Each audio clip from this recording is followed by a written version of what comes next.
எசேக்கியேல் 34 அதிகாரம் வசனங்கள் 25 முதல் 31 வரை. நான் அவர்களோடு சமாதான உடன்படிக்கை செய்து துஷ்ட மிருகங்களை தேசத்தில் இராதபடிக்கு ஒழிய பண்ணுவேன்.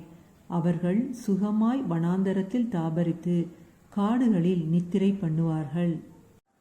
நான் அவர்களையும் என் மேட்டின் சுற்றுப்புறங்களையும் ஆசீர்வாதமாக்கி ஏற்ற காலத்திலே மழையை பெய்ய பண்ணுவேன். ஆசீர்வாதமான மழை பெய்யும்.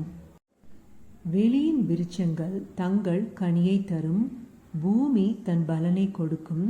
அவர்கள் தங்கள் தேசத்தில் சுகமாயிருப்பார்கள். நான் அவர்கள் நுகத்தின் கயிறுகளை அறுத்து அவர்களை அடிமை கொண்டவர்களின் கைக்கு அவர்களை நீங்களாக்கி விடுவிக்கும் போது நான் கர்த்தர் என்று அறிந்து கொள்வார்கள்.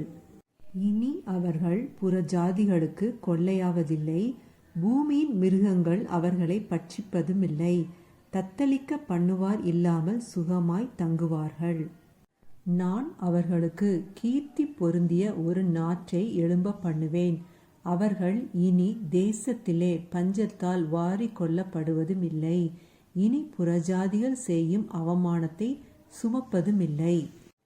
தங்கள் தேவனாகிய கர்த்தராயிருக்கிற நான் தங்களோடு இருக்கிறதையும் இஸ்ரவேல் வம்சத்தாராகிய தாங்கள் என் ஜனமாய் இருக்கிறதையும் அவர்கள் அறிந்து கொள்வார்கள் என்று கர்த்தராகிய ஆண்டவர் சொல்லுகிறார்.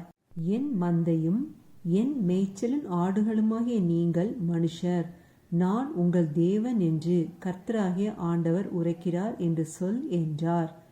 ஆமேன். ஹல்லேலூயா.